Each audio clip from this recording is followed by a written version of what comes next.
that I'm going to be focusing on are using examples of strong and weak work and offering regular and descriptive feedback. Scoring Camp for Kids I learned with Donna Snodgrass at the formative assessment training. And it's where the students come up and they discuss, assess, and score examples. I've used this in preparation for the OAAs as well as before kids turn in assignments or projects. And I've used it for language arts and math, the two subjects that I teach. My video is going to show kids coming up to the front of the room, looking at examples that I made up, and actually using a rubric to determine if it deserves a 0, 1, or 2. It's an extended math response problem. During the video, I use something called Stars and Wishes, which I'll talk about after the video clip as well. So, okay.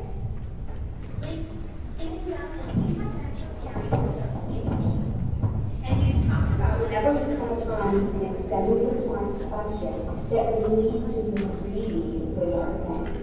Okay? We want to get as many points as we can. Give me your evil greedy laughs, please. Not extended response. How many points are they worth? How many points are they worth?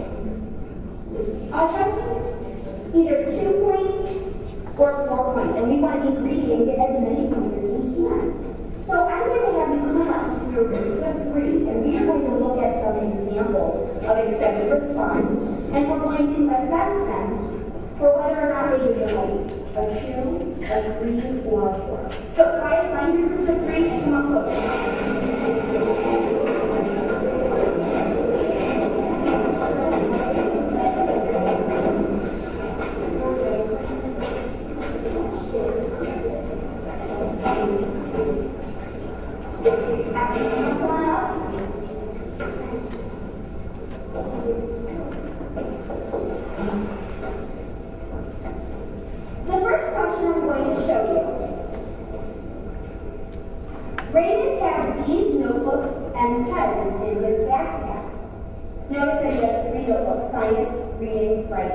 And he has 3 pens, blue, green, and red. The question says, list all the possible combinations of 1 notebook and 1 pen that Raymond could take from his backpack. How many points do you think this problem is worth? Jackson? 4 points? Audra? This one is actually worth 2 points. Now, I'm going to show you a rubric that the state actually uses to grade these, so you know just what they're looking for. Okay, the rubric says that this is a 2-pointer, and to earn 2 points, you must show all 9 combinations. 3 notebooks, 3 pens. What's 3 times 3? Class? To get to the 2 points, you have to show all 9 combinations. To get 1 point, the student would be able to show 5, 6, 7, or 8 combinations, but not all 9.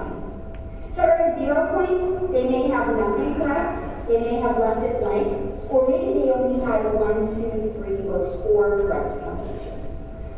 What I'm going to have you do with your groups, I want to hear lots of dialogue, and I want you to look at these examples and determine, do you think it deserves a 0, a 1, or a 2? Then we'll get back together and see what you think. Got it? All right. Here is the first student example. Go ahead and talk with your groups. What do you think this one deserves?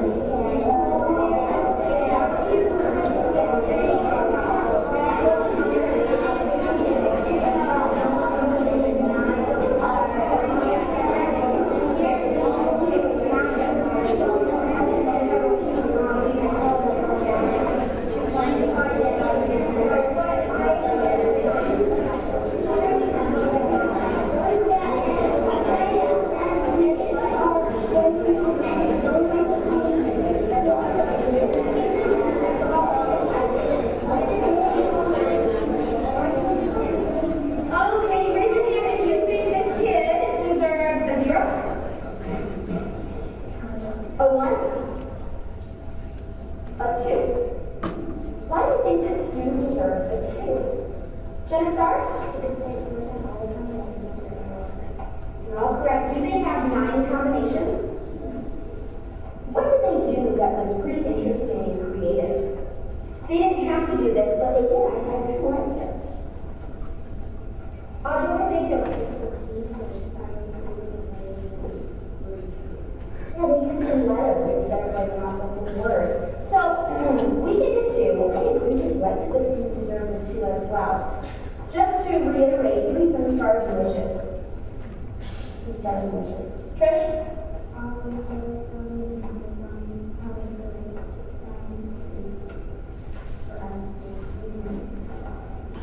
So you like the key that they made?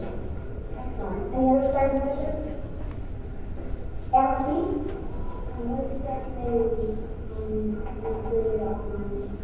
They included all 9 combinations. That's what they needed to get 2 points. Anything else? Adam? I feel like it's very easy to look at as well. So overall, it's all organized. Is there any wish that you would give this kid? No? I don't remember this one. Good. Let's take a look at this example. And then I go on to show a couple of examples. What I liked about it is that the students really get to talk. And I feel like the kids did a much better job on extended response on the OAAs. For stars and wishes, I liked that it was so easy. I didn't really even have to explain to the students. Stars are used for things that they thought were done well. Wishes, things they wished they would have seen. And I used a star for stars and a wand for wishes, which might segue nicely into wearing a crown in your classroom if you're interested. Okay. I use, let's see.